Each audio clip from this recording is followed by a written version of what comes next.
Podcast de l'article de Taoufik Boudchiche publié sur l'odj.ma.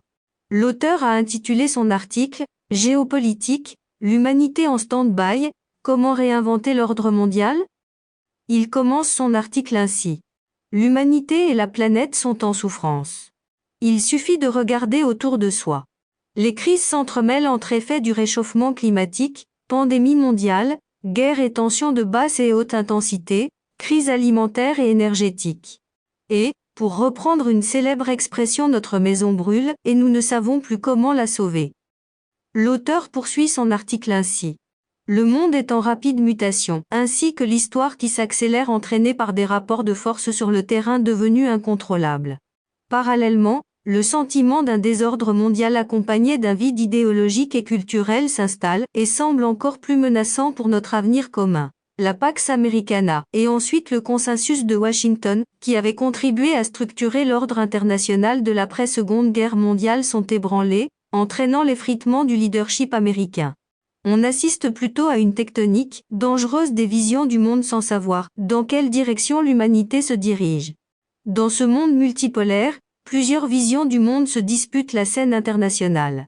Il y a d'un côté, le libéralisme occidental autrefois triomphant semble de plus en plus vaincu, auquel se greffe un libéralisme social plus revendicatif que structurant, wokisme, LGBT, mais d'autres visions culturelles ont émergé. L'islamisme par exemple, qui se veut un rempart anti-occidental en cultivant une singularité ambiguë entre libéralisme occidental et autoritarisme oriental dont l'erdoganisme en offre une version aboutie. Mais l'islamisme, tant qu'il est miné de l'intérieur par les mouvements radicaux et violents, restera à l'état de mouvement identitaire sans grand avenir. Les cultures slaves et extrêmes orientales tentent également de se frayer un chemin parallèlement au succès économique des sociétés auxquelles elles appartiennent, mais sans convaincre véritablement. Elles peinent à déborder au-delà de leurs aires géographiques d'influence, Asie, Chine, Russie, Inde. Ce qui est déjà considérable vu l'importance démographique des sociétés qu'elles représentent. Mais elles-mêmes sont sujettes à une compétition dans leurs aires respectives, qui neutralise leur volonté de puissance. D'autres cultures telles que l'arabisme, qui a eu son apogée à l'époque nassérienne, jusqu'aux années 80, s'est effondré dans les ruines des guerres israélo-arabes. Et, les espoirs portés par la négritude au sens senghorien, aura vécu son temps. Leurs réminiscences ont été cannibalisées par les cultures dominantes. La créolisation n'est pas pour demain. Le schisme iranien, quant à lui, s'arc-boute dans un clanisme dangereux et belliqueux.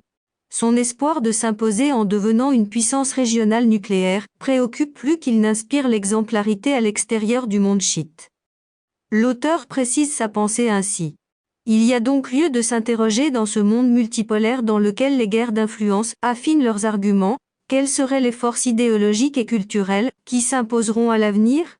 À cette fin, il faut bien garder à l'esprit la dialectique marxienne, qui a bien conceptualisé à quelques nuances près les interactions entre infrastructures et superstructures. Les cultures et les idéologies qui vont dominer le monde futur seront nécessairement celles qui réussiront à s'imposer par leurs valeurs spirituelles, sociales et économiques plus que par la conquête militaire. Marx aura négligé dans sa dialectique le rôle moteur des valeurs culturelles et spirituelles, leur conférant un rôle secondaire, voire néfaste. Ce qui, à mon avis, a entaché négativement sa réflexion et conduit entre autres à l'échec du communisme idéologique. L'humanité dans sa globalité, par le biais des institutions internationales et des mécanismes de régulation à l'échelle mondiale, a gagné, fort heureusement, en pacifisme et ne tolère plus les conquêtes par la violence.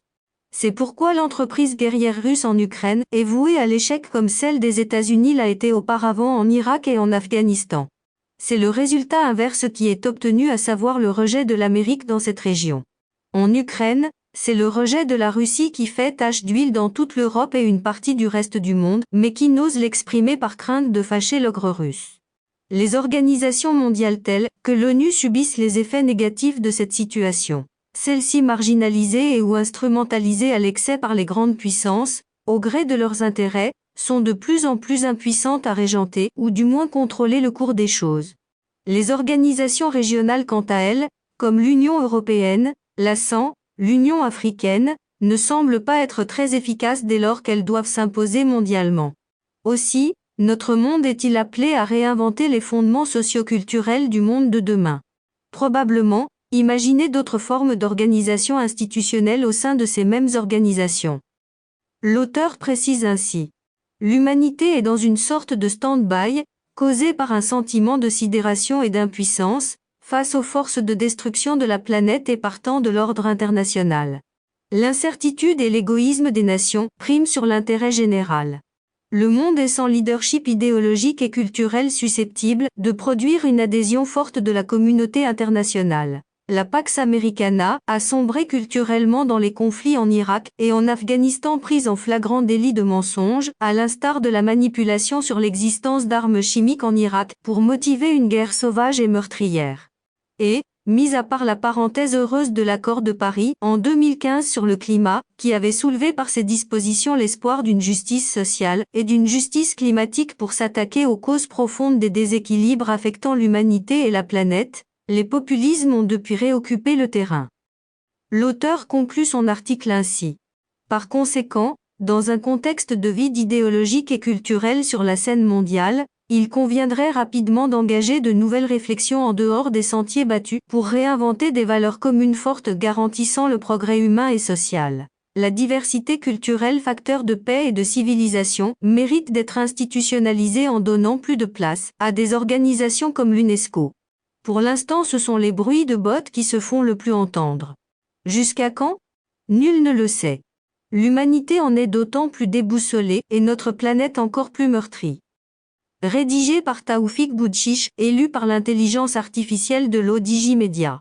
N'oubliez pas de télécharger notre application l'ODJ mobile sur Android et iOS et de vous abonner à notre chaîne YouTube l'ODJ TV si vous souhaitez être au courant des dernières actualités, podcasts et émissions télévisées.